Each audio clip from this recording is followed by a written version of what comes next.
Hi, everybody. I'm in the hotel room for Regional Championship Portland, and I'm recording.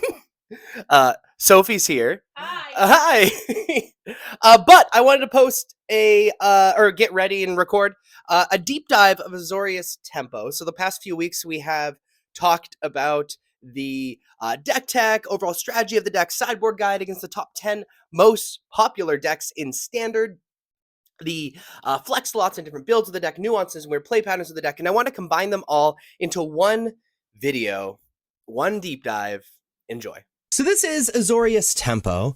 What this deck is attempting to do is fill their graveyard with instants and sorceries as fast as possible with cards like Moment of Truth, Chart a Course, Found in the Third Path, Picklock Prankster, to fill their hand with interaction like Unsummon and Soul Partition or Split Up and Negate, and have a giant Haughty Djinn, be able to cast Aberrant Oculus and it just be a threat in and of itself, or cheat Aberrant Oculus onto the battlefield with Helping Hand and Recommission. Now, as far as the mana base goes, the only weird thing that I want to draw your attention to is we're playing an extra Surveil land in Undercity Sewers.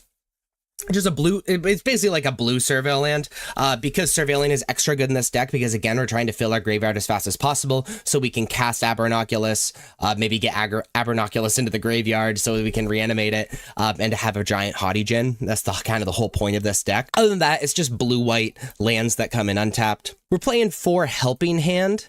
Helping Hand is 1 mana, return target creature card with mana value 3 or less from the graveyard to the battlefield, tapped.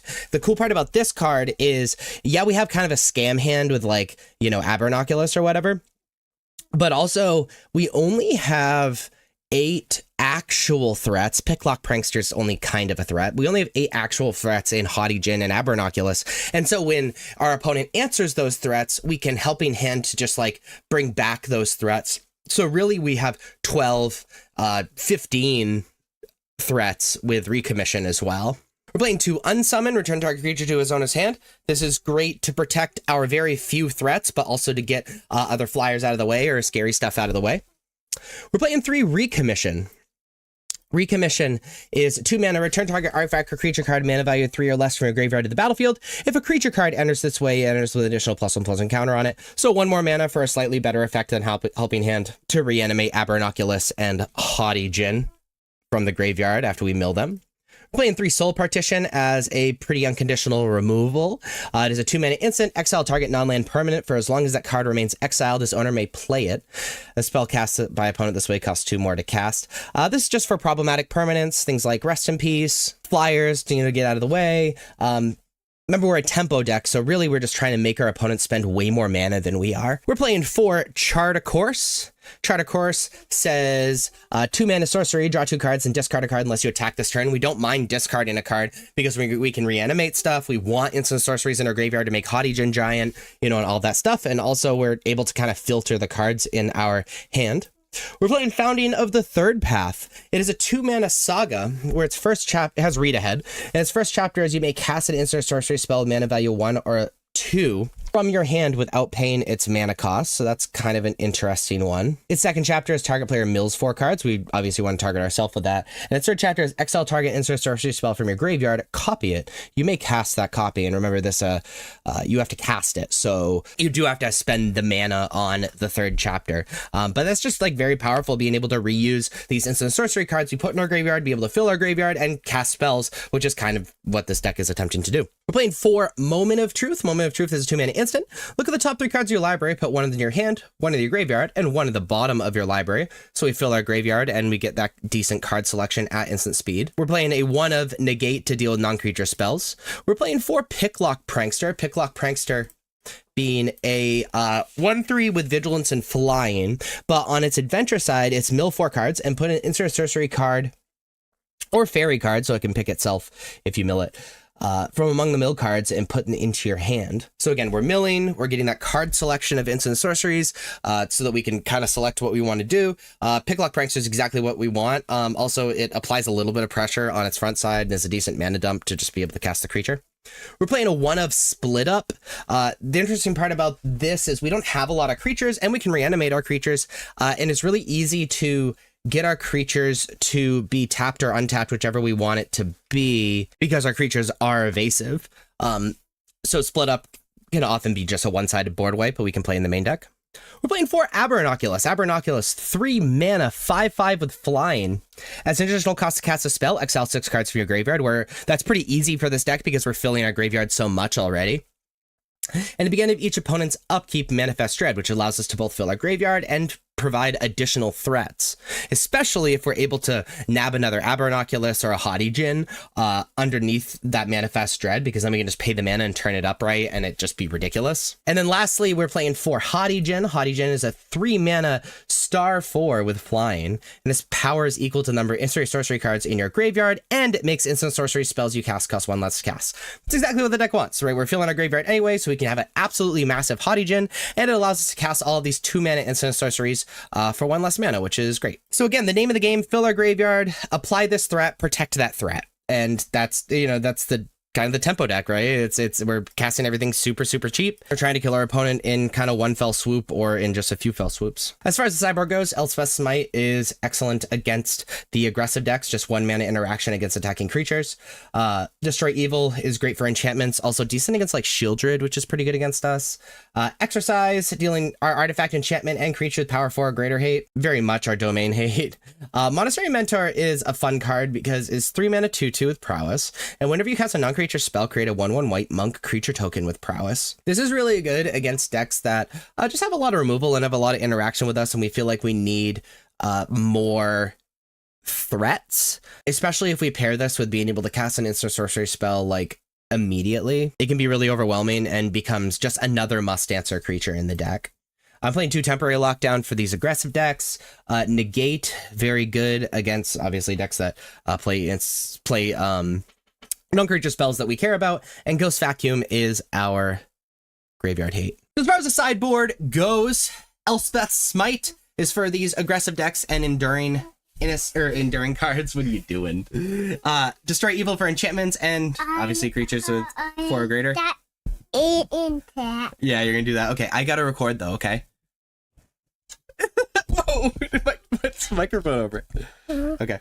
Exercise, similarly, but it exiles, which is better against the enduring cards. Monastery Mentor, when we need more threats. Temporary Lockdown is a board wipe against small permanent decks. Negate for board wipe. I'm mostly against board wipes, but also cards that may be relevant. And Ghost Vacuum is our graveyard hate. So the most popular deck in Standard is Dimir Midrange. We're going to be bringing in Elspeth's Smite. Dealing with the aggro is extremely powerful. Going to be bringing in Negate. And they're going to be shaving on a whole bunch of stuff. We're going to totally cut Unsummon, just doesn't really do anything. And then we're going to shave on Chart a Course. And then we're going to shave on Moment of Truth. I like shaving a split on that. You're going to see that pretty often, but it's how I sideboard against Dimir Midrange. Hey, could we not mess with the microphone? Yeah. Okay, thank you. I will not miss it. Especially not the cord. Don't touch the cord, okay? The second most popular deck in Standard is Esper Self-Bounce.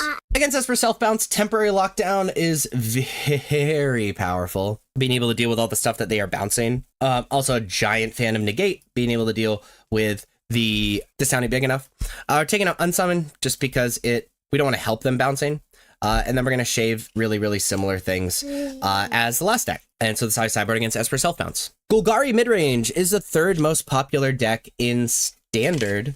Against Golgari, we're bringing a Monastery Mentor just because we want more threats. We're going to be siding out of Negate just because it doesn't do too much. Okay. And we're going to be shaving on the things that we normally shave. And that's how I sideboard against Golgari Midrange. Fourth most popular deck is Gruul Aggro, but also the fifth most popular deck is Gruul Prowess, and the eighth most popular deck is Mono Red Prowess. So we're going to sideboard the same against all of those. I'm going to be bringing in Elspeth's Smite to deter the aggro. Going to bring in Temporary Lockdown similarly. Then a fan of Monastery Mentor just to provide more blockers, especially profitable blockers. We're going to be taking out Unsummon because all their stuff is all so cheap. And then we're going to be cutting on Chart a Course and also cutting on Negate. And that's how I sideboard against Gruul Prowess and Gruul Aggro and Mono Red Aggro. So skipping ahead to the sixth most popular deck is the Mirror Match, is Azorius Tempo. We're going to be siding in Negate. And we're going to be siding in Ghost Vacuum for that graveyard hate. And also Destroy Evil is pretty powerful against this deck as well. Because of graveyard hate and like a bunch of other ways to deal with stuff. We're going to side out of this some number of the reanimation package, and then we are going to side out of our flex slots. And so sideboard in the mirror match. The 7th most popular deck is Jeskai Convoke. Against Jeskai Convoke, I like Elspeth Smite just to snipe some attackers here or there. Temporary Lockdown is also very, very solid. Other than that, we're going to siding out of Negate, siding out of Unsummon, just because a lot of the stuff is have entered the battlefield triggers, and then we're going to shave on a Charter Course. And that's how I sideboard against Jeskai Convoke. Where I talked about Mono-Red Prowess sitting in 8th, but the 9th most popular deck is Domain. Against Domain, this Enchantment Hate is extremely powerful. So we're bringing in Destroy Evil and Exercise. Also, Negate is extremely powerful as well. And then they have a lot of answers, so bringing in Monastery Mentor is also strong. Unsummon doesn't really do anything to speak of, so we're going to be taking that out. Same thing with Split Up. We really have to lean into our tempo plan. And we're going to shave on Recommission. Soul Partition really doesn't do anything because they just have so much mana all the time, so we're going to cut on that. And then we're going to shave our Charter Course and a Moment of Truth. And so it's how I sideboard against Domain. The 10th most popular deck is Mono White Token Control, Mono White Caretaker, or whatever you want to call it. Against this deck, we are bringing in our... Whoops, I think I messed it up. Yeah. Against this deck, we are bringing in our Destroy Evils for Enchantment Hate. We're bringing in Exercise similarly. Going to bring in our Negates. And then we're going to be siding out of Unsummon because there's not a lot of creatures to unsummon. We're going to shave on a Recommission, and then we are going to shave on Charter Course. And so this is how I sideboard against Mono White. So these are the non-flex slots in Azorius Tempo. These are the cards that if you're playing the deck, you're pretty much bought into playing unless you are in on doing something weird. So these 57 cards in the main deck and these 9 cards in the sideboard, and you pretty much have to play. So what do you play in those 3 slots in the main deck and those 6 slots in the sideboard? Let's see. So this is what you can play in those slots. So let's talk about why you would play each one of these things. So first off, we are missing a land from the non-flex slots. You pretty much have a choice between Island and Undercity Sewers. Island is the untapped blue source, where Undercity Sewers is a tapped blue source, but it has Surveil, and Surveil is very powerful in this deck because we want to be filling our graveyard with instants and sorceries for Haughty and then sometimes we hit Aberranoculus and we can kind of nut out and do a turn 2 Aberranoculus, which is really cute. So really, you're kind of deciding if you want extra Surveil land, but sacrificing the tapped land so you're a little bit slower or not. So you're going to select one of these, which means we have 2 more slots to pick. We can play another Unsummon, return target creature to its owner's hand. Cool part about Unsummon is it gets the few blockers that can block your creatures out of the way. And then they also, the big issue with this deck is that you don't have a lot of threats. It's just that your threats are very powerful and your entire deck is centered around your threats. And so in response to a removal spell, being able to protect your creature by unsummoning it back to your hand, it can be really powerful. Another Soul Partition is decent. It's a pretty unconditional removal. It's a 2 mana exile target non-land permanent. For as long as that card remains exiled, its owner may play it. A spell cast by opponent this way costs 2 more to cast. The thing about this deck is that there are a lot of cards that just neuter it, right? Rest in Peace, Ghost Vacuum, that Graveyard Hate is really bad. Soul Partition deals with that, but also it can deal with those creatures and other things that you want to get out of the way. Another Negate can be very powerful. Countering those non-creature spells, being able to protect your creatures from that removal is very strong. And then we could play a split up 3 mana, choose one, destroy all tap creatures or destroy all untapped creatures. Very often this is a one-sided board wipe. It's also very cheap, so we can actually cast it. And so it's good against these aggressive decks that can go a little bit underneath us. So you're going to select one of these lands and then 2 of these cards to add to your deck. Now, as far as the sideboard goes, we're going to select 6 of these 11 cards to join the 9 non-flex slots in our deck. Destroy Evil is excellent against enchantments, also being able to deal with things that are toughness 4 or greater, also very, very powerful. Exercise, also dealing with enchantments and things with power 4 or greater. Now, notably, like Zur and stuff has toughness 4 or greater, but not power. But the cool thing about Exercise is it can deal permanently with the enduring cards, and also Exercise is artifact hate as well. Shelter by Ghost, we could be playing as additional hate for the aggro decks. Removing a creature and then giving a large creature lifelink is kind of exactly what we would want to do against them anyway. We could play up to 2 more split up in the sideboard, again, as this one-sided board wipe against aggressive decks, or really decks that we're worried about being overwhelmed by creatures. Could play up to 3 temporary lockdown, and I wouldn't play like the max split up and all 3 temporary lockdown. You're kind of choosing between the 2. Temporary lockdown is kind of cute in our deck because we don't have to worry about things being untapped or whatever. Temporary lockdown will just deal with those aggressive small creatures while not touching our Hottie or Aberrant Oculus. Negate, again, for protecting our creatures and kind of stopping what our opponent's attempting to do. And then Ghost Vacuum is pretty good graveyard hate. So you're going to select 6 of these cards in the sideboard to join the 9 non-flex cards in the main deck. And then you have your very own but stock version of Azorius Tempo in Standard. The first kind of weird, cool nuance is the Surveil, either Hottie or preferably Aberrant Oculus, into the graveyard on turn 1, untap, and then reanimated it on turn 2. That is your nut hand. It's unlikely. We have a lot of Surveil lands, but it's unlikely. But being aware of it is important, knowing to put those cards into the graveyard if you have the reanimate spell in your hand. Or sometimes it's correct to do that, like, anyway. That's what the deck's trying to do, like, overall. Next up is how to play Founding of the Third Path in your deck. And generally, you don't want to read ahead with this card. Normally, you just want to start on chapter 1, cast something like Chart a Course or whatever from your hand with Founding of the Third Path, mill yourself the 4 cards, because remember, we want instants and sorceries and those creatures and all that stuff in our graveyard, and then do the third one where we exile target instant sorcery card from a graveyard, copy it, you may cast the copy. Now, understand that you don't get to cast it for free. You actually have to pay the mana on the copy in the 3rd chapter. That's very important to remember.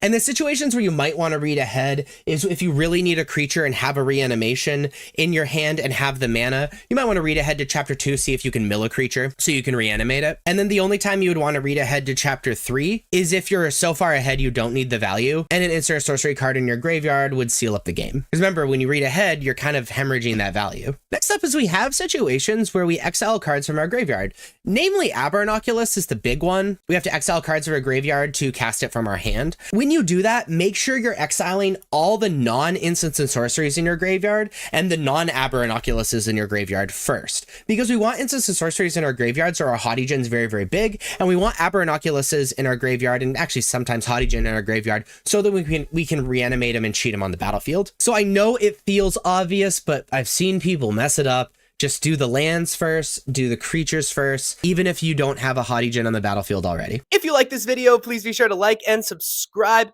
Check me out on social medias. Links are above me and in the description. Thank you so much for watching. I'll see you next time. Bye-bye.